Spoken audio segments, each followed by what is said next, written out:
Hallo und willkommen zu unserer Serie Mein Laptop von innen. Hier möchte ich euch in einem schnellen Überblick zeigen, wie ihr den Akku tauscht und wie ihr an die wichtigsten Komponenten herankommt, wie SSD, RAM, Lüfter. Ich zeige euch dabei das Innenleben des Laptops. Ich zeige euch auch, was es an Tipps und Tricks noch gibt, was ihr vielleicht beachten müsst. Und dass es im Grunde genommen nicht so schwer ist, einen Laptop aufzuschrauben und an die einzelnen Komponenten heranzukommen.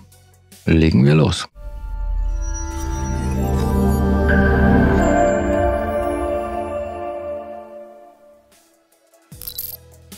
So, wie man im Bild gut sehen kann, haben wir hier ein Alienware, und zwar ein M15. Und wo ihr die genaue Modellnummer finden könnt, zeige ich euch gleich. Aber zuallererst trennen wir mal das Notebook vom Ladekabel. Die genaue Modellnummer finden wir bei diesem Gerät auf der Rückseite. Und da sehen wir die genaue Modellnummer, mit der ihr auch die Ersatzteile sehr einfach bei uns im Shop findet. Generell kann man zu dem Gerät noch sagen, dass ein Displaytausch ziemlich einfach ist.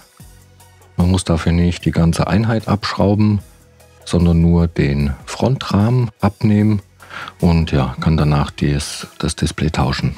Anders sieht das bei der Tastatur aus. Da muss man wirklich alles aus dem Gehäuse rausnehmen, um an die Tastatur ranzukommen und diese dann zu tauschen. So, um das Laptop jetzt zu öffnen, muss man diese Schrauben hier lösen. Ich blende euch die auch im Bild ein. Und dabei gibt es eigentlich nur zu beachten, die vorderen 3 Schrauben bleiben im Gehäuse. Also nicht verzweifeln, wenn die nicht rausgehen, das muss so sein. Ich habe dafür ein Universalwerkzeugset benutzt. Das sind die gängigsten Aufsätze und auch Schrauben mit dabei, sehr praktisch. Ich verlinke euch das auch in der Videobeschreibung, falls ihr da Interesse habt. Ja, und als Aufsatz nehme ich hier einen Kreuzschraubendreher, und zwar einen PH0. So, dann wollen wir mal schauen, wo genau das Gehäuse eigentlich mit der Gehäuseunterseite verbunden ist. Denn da müssen wir dann rein, um es aufzuhebeln. Und hier zum Beispiel kann man das sehr gut sehen.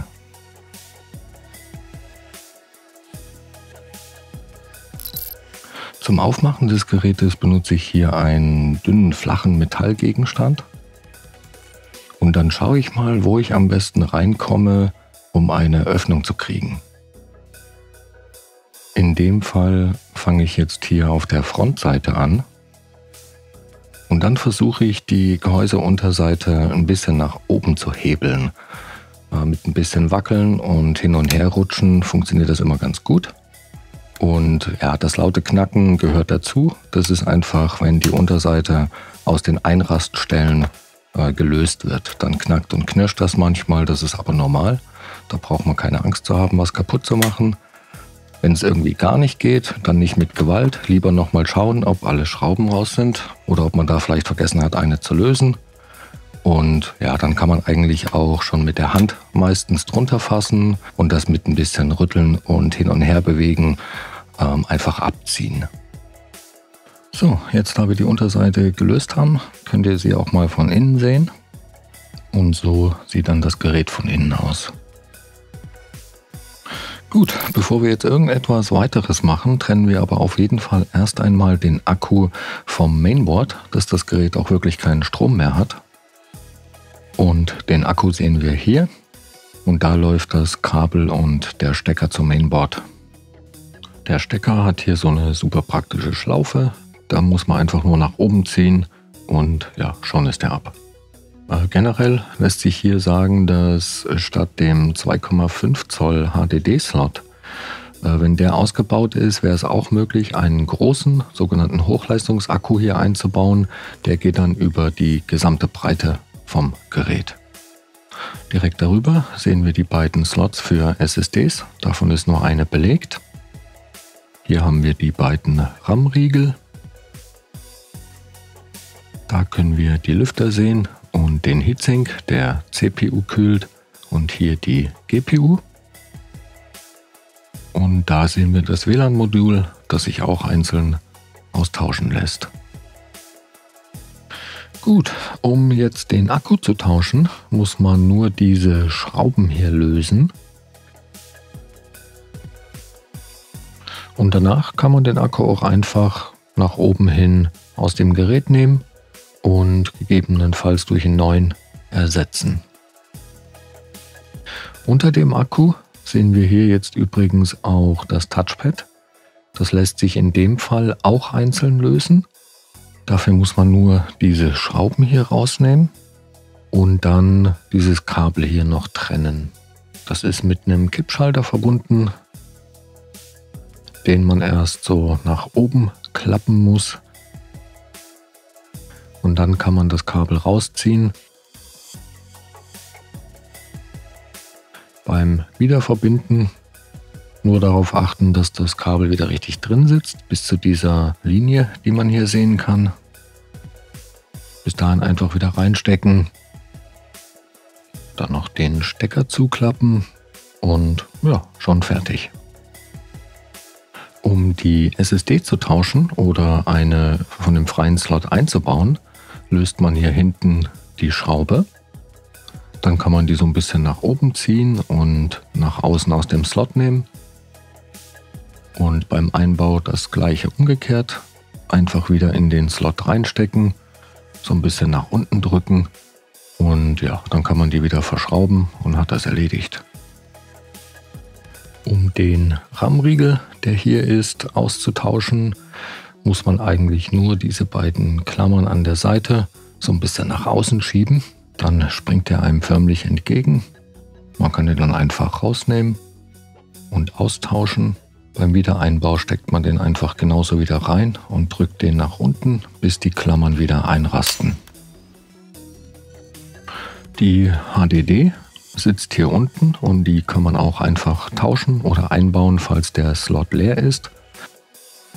Und ja, die sitzt in so einem Gehäuse drin und wird hier von 4 Schrauben gehalten. Wenn man die gelöst hat, kann man dann die Festplatte einfach rausnehmen. Die wird hier noch mit dem SATA-Stecker verbunden. Aber auch den kann man einfach abziehen. Das ist alles super selbsterklärend.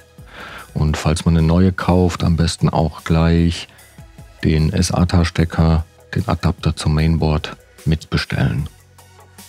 So, die Lüfter kann man bei dem Gerät zwar einzeln tauschen, man muss aber vorher den Heatsink rausmachen, die 4 Schrauben hier und die 3 hier drüben.